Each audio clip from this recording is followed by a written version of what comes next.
Welcome to NSTV. నేను రాజీవ్. ముందుగా headlines చూద్దాం. కరీంనగర్ జిల్లా కేంద్రంలోని జ్యోతినగర్ ప్రాంతంలో గల రాజుగారి బిర్యానీ అడ్డా రెస్టారెంట్లో food safety officer Ankit Reddy తనిఖీలు చేపట్టి సుమారు 17 కిలోల తినుబండారాలను స్వాధీనం చేసుకుని ధ్వంసం చేశారు. ఎన్ఎస్టీవీ ప్రతినిధి ఫుడ్ సేఫ్టీ అధికారి అంకిత్ రెడ్డి వివరణ కోరగా ఆయన ఎన్ఎస్టీవీతో మాట్లాడుతూ ఒక ఫిర్యాదు ఆధారంగా తనిఖీలు చేశామని, ఈ సందర్భంగా కిచెన్ ఫ్రీజర్లో ముందు రోజు మిగిలిపోయిన 17 కిలోల వండిన చికెన్, కార్న్, ఇతర కూరగాయలు వస్తువులను గుర్తించి ధ్వంసం చేశామని, చికెన్ ఐటమ్స్లో కృత్రిమ రంగు వాడినందుకు నోటీసులు జారీ చేశామని, మాంసాహార ముడి పదార్థాలపై తప్పనిసరిగా తేదీ, లేబుల్ వేయాలని ఆదేశించామని అన్నారు. రెస్టారెంట్కు ఏమైనా ఫైన్ వేశారా అని ప్రశ్నించగా అధికారులు పూర్తి వివరణ చేపట్టి తదుపరి చర్యలు తీసుకుంటారని తెలిపారు. Okay, good morning sir. Good morning. ఇప్పుడు నిన్న కరీంనగర్ పట్టణంలో రాజుగారి బిర్యానీ అడ్డా అనే కేంద్రం పైన, రెస్టారెంట్ పైన మీరు ఇన్స్పెక్షన్ చేసినట్టుగా ఉన్నది. ఇప్పుడు దాంట్లో ఏమేమి దొరికినాయి సార్? సో యాక్చువల్లీ మనం ఏమైందంటే మనకి మొన్న ఈవినింగ్ 6 గంటలకు అట్లా మనకు కంప్లైంట్ వచ్చింది. అక్కడ హోటల్లో తింటూనే కస్టమర్ మనకు కాల్ చేసాడు, ఈ ఫుడ్ బాగాలేదు, నాకు ఎందుకో డౌట్ వస్తుంది, మీరు ఒకసారి ఇన్స్పెక్ట్ చేయాలని చెప్పేసి నాకు కంప్లైంట్ రావడం జరిగింది. సో కంప్లైంట్ వచ్చినప్పటి నిన్న మార్నింగ్ ఫస్ట్ యాక్టివిటీ మనం రాజుగారి బిర్యానీ అడ్డ ఇన్స్పెక్షన్ చేయడం జరిగింది. సో మనం ఇన్స్పెక్షన్ చేసినప్పుడు మనం ఇమీడియట్గా వాళ్ళ కిచెన్లోకి వెళ్ళగానే వాళ్ళు అది చికెన్ మనకి ఆల్రెడీ నిన్న మిగిలిపోయిన బాయిల్డ్ చికెన్, ముందు రోజు మిగిలిపోయిన మనకి ఈ చికెన్ లాలీపాప్, కబాబ్స్ అని ఉంటాయి కదా చికెన్ ఐటమ్స్, అవి దొరకడం జరిగింది. అవి దొరకడం తర్వాత అక్కడ కిచెన్లో కనిపించే ఫ్లోర్ పైన మనకి. సో ఇమీడియట్గా మనం అక్కడ ఫ్రీజర్ చెక్ చేస్తే కూడా ఫ్రీజర్లో మిగిలిపోయిన ఐటమ్స్ అనేవి స్టోరేజ్ చేయడం జరిగింది.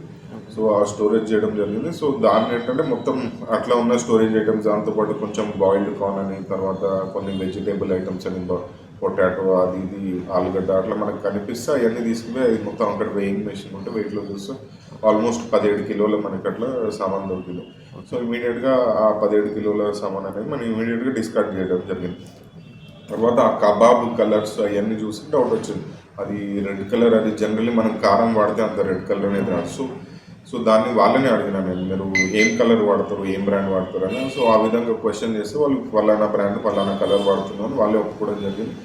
సో ఇమీడియట్గా వాళ్ళకి ఏంటంటే ఒకటి కలర్స్ అనేటివి ఈ హోటల్ అన్న చాలా హోటల్స్లో ఈ కలర్స్ వాడడం అనేది జరుగుతుంది. చికెన్ ఐటమ్స్ ఎస్పెషల్లీ ఈ కబాబ్స్ లాంటి వాటిలో రెడ్ కలర్ రావడం కోసం వీళ్ళు వాడతారు అన్నమాట. సో క్లియర్గా స్ట్రిక్ట్గా అది మనం డిస్పోజ్ చేస్తాం అక్కడికక్కడ. తర్వాత స్ట్రిక్ట్గా చెప్పడం జరిగింది, కలర్స్ వాడటం అనేది బ్యాన్. మనకున్న యాక్ట్ ప్రకారం ప్రిపేర్డ్ ఫుడ్స్లో ఇట్లా ఆర్టిఫిషియల్ కలర్స్ అనేది వాడటానికి లేదు. సో వాళ్ళకి అదే విషయం చెప్పడం జరిగింది. నెక్స్ట్ ఇంకోటి ఏంటంటే అక్కడ మనకి ఈ జనరల్లీ మన కరీంనగర్లో ప్రాక్టీస్ ఎట్లా ఉందంటే ఈ రొయ్యలు కానీ చేపలు కానీ మనకి ఇక్కడ కొంతమంది సప్లయర్స్ ఉన్నారు, అది బయట మరి వేరే స్టేట్ ఆంధ్రప్రదేశ్ నుంచి వచ్చి ఇక్కడ సప్లై చేస్తూ ఉంటారు. వాళ్ళు వీళ్ళకి ఎర్లీ మార్నింగ్ 5-6 గంటలు ఆ టైంలో తీసుకొచ్చి సప్లై చేస్తారు. కానీ జనరల్లీ దానిపైన ఎప్పుడు ఏ రోజు సప్లై అయింది, ఏ రోజు జనరల్లీ 2-3 రోజులకు మించి పెట్టడానికి ఉండదు అక్కడ ప్రాపర్. ఎప్పటి వరకు ఎక్స్పైర్ అయిపోతుందని లేబుల్స్ పెట్టుకోవట్లేదు వీళ్ళు. ఓకే.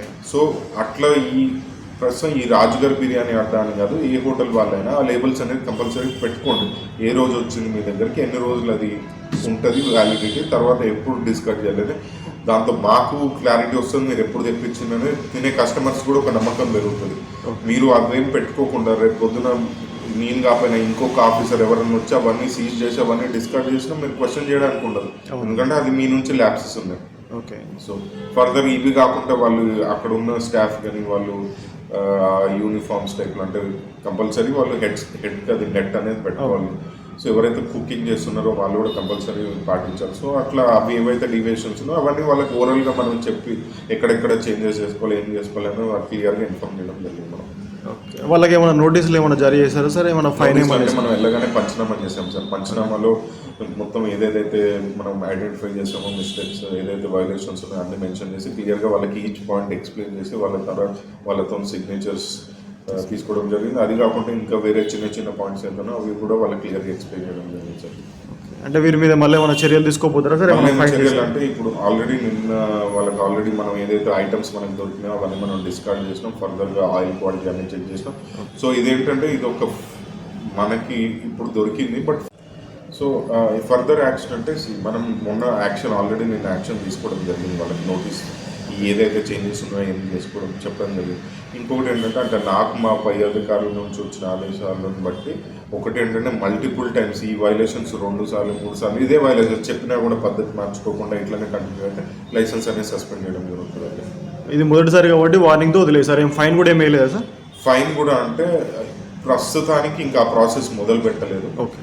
సో అది నిన్ననే ఇదంతా జరిగింది కాబట్టి ఒకసారి చూసుకొని దాని ఫర్దర్ ఎట్లా ప్రొసీడ్ అవ్వాలి ఏంటనేది అది డిసైడ్ చేయడం జరుగుతుంది. Right sir, thank you sir. Thank you very much.